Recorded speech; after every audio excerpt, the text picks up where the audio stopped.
আসসালামু আলাইকুম। কৃষি সেবা ভিলেজ থেকে ধানের ব্লাস্টের জন্য যেগুলো কাজ করবে এগুলো পড়া যাবে। ধান বের হওয়ার পরে 80% ফুল যখন ঝরে যাবে তখন স্প্রে করবেন এক্সট্রা মিন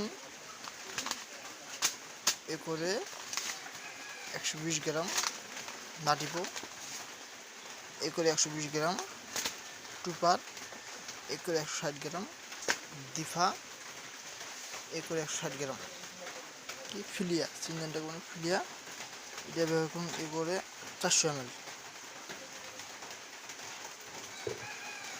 এগুলো খুবই ভালো হবে, আপনারা ব্যবহার করতে পারেন। আর যদি ব্লাস্ট রোগ ধরে থাকে ওই ক্ষেত্রে কার্বনডাজিম প্রতি লিটার পানিতে 2 গ্রাম হারে স্প্রে করতে হবে।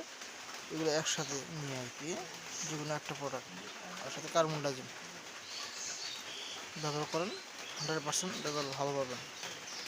আর অবশ্যই যদি পোকা ধরে যায় 4 দিন পর আরেকটা স্প্রে করতে হবে, এগুলোই তাহলে রেজাল্টটা ভালো হবে।